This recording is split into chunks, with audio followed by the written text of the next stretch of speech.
Hei,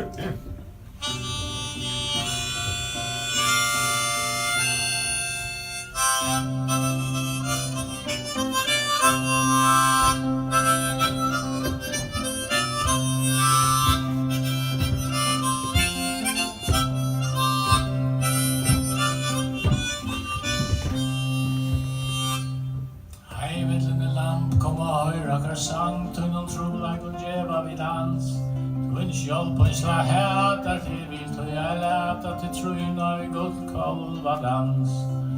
Du prædikar jamman om fralse, men hvað skal man bruka det til? Fralse jag välja, hvað du skal sälja det sjálvan og fralse det til. Så kom takk chansen og trøyn opp i dansen og dansa og guldkolven der etter det. Dansa og guldkolven der etter det. Kom og sødja okkar stev, kom og høyra okkar le. Dansa og guldkolven der etter det. Hei, nu iklagt av øra, let hånd møyna føra til vøy vårt guldparadis. Vel reinsar og kjenslen lagtar av hus, og du gjør lokkande prøys. Og kvøy og alt gjelter, som eira ikke velter, da søyanna lelter til Hamars proselter.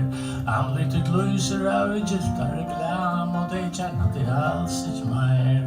Så nu først du chansen, og i god konkurransen, og dansa om guldkolven etter det.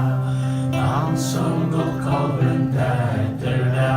La oss så gjøre still, at vi høyra det gled. Kanst du dansa om guldkolven etter det.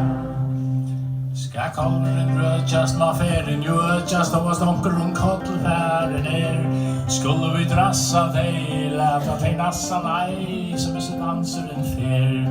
Jo spils hva du kjetter til, moran og gretter til jerva billetter, eller nerva tabletter, ta styrke balansen, så at du i dansen og folden og spitar deg.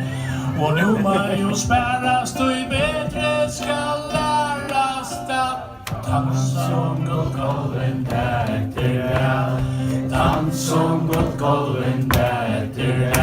Kom og pløy, alkjen tøyer, spøy om kvøy. Dansa om guldkolven etter det. Ja, tøyer vi dansa om guldkolven etter det. Dansa om guldkolven